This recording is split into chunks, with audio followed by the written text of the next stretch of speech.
The end of an era. Sony has officially decided to leave physical game discs behind. This means the future of PlayStation will be entirely digital. But the real question is this truly progress or the beginning of the end for gamers' ownership? A disc was never just a piece of plastic. For many of us, a disc meant a memory. It meant the start of a journey. It was a time when, to buy a game, we truly had to be patient, save our money, do our research, read the reviews, and count down the days until the release. Remember walking into the store, browsing the shelves, looking at the box art, reading the back of the case? That process alone was part of the joy. Buying a game wasn't just a click. It was an experience. When you finally picked a game, it felt like you were holding a treasure.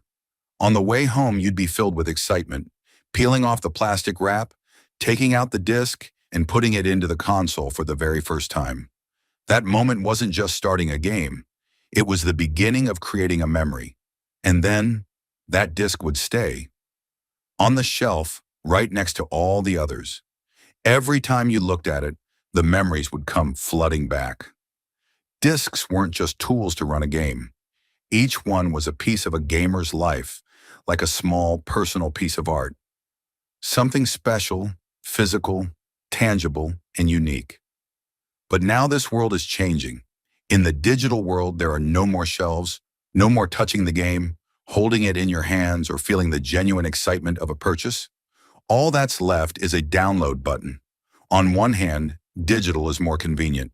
You get to the game faster, there's no need to swap discs, discounts are more frequent, and there's no worry about losing or damaging a disc.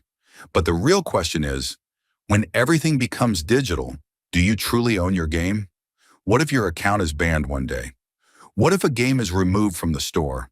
If the servers are shut down years from now, will you still have access to it? This is where it's not just about technology, it's about ownership. Before, when you bought a disc, you could sell it, lend it to a friend, or keep it forever. There was a second-hand market, games had a physical identity, and players had more control. But in the digital model, everything depends on an account and a storefront. In the midst of this, some believe that major corporations are taking advantage of current market conditions and the power of massive brands like GTA 6 and Rockstar's library. Because when such titles are at the peak of global attention, it's the perfect time to push through major industry shifts. Changes that might face resistance under normal circumstances, but are easier to accept amidst the global hype. Some see this as a smart business move, while others see it as using the power of giant brands to subtly reshape gamer behavior. Beyond this, there are other concerns. For example, systems that require accounts to check in online periodically just to verify your games. Even if you've already bought them, this means actual ownership is slowly turning into a temporary license, not a permanent asset. And now some look at this trend and argue that this isn't just about discs. It's part of a bigger path, a path where control slips away from the user and moves firmly into the hands of the corporations. And that's where the criticism gets sharper. Some argue that Sony has never truly prioritized the gamers, but rather has always put revenue and profit first.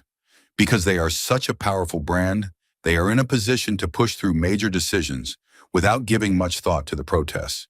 Critics point to things like mandatory online check-ins as proof that even when you buy a game, it's not entirely yours. It remains tethered to the company's rules and systems. On the flip side, some claim this is just the natural evolution of the industry. The same path music and film took.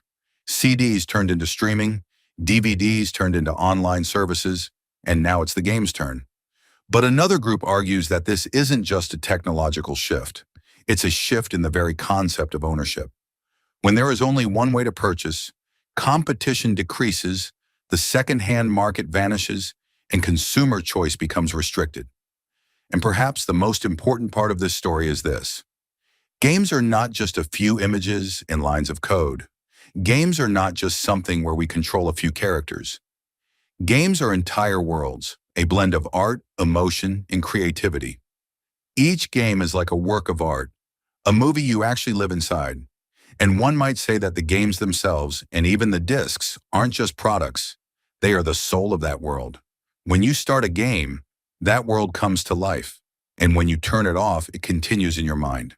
It's something that isn't just seen, it's felt. Perhaps that's why so many are still loyal to physical copies, because they feel they are holding something that isn't just a file, it's a real memory. And in the end, maybe the future is digital. Maybe everything will become downloads and accounts. But the question remains, if a game is just a file, will it still have the same feeling, the same memories, and the same soul? Or is something being lost, something that cannot be downloaded, only felt?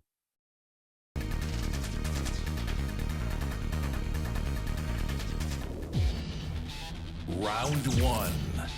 Fight.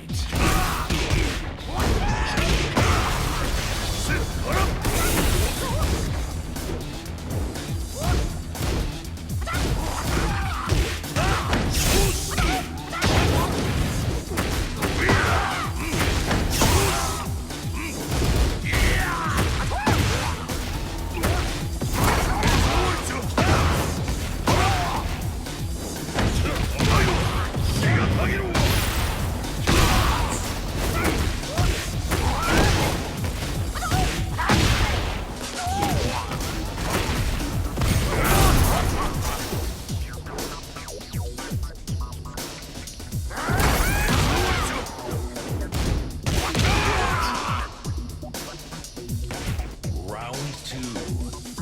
Fight.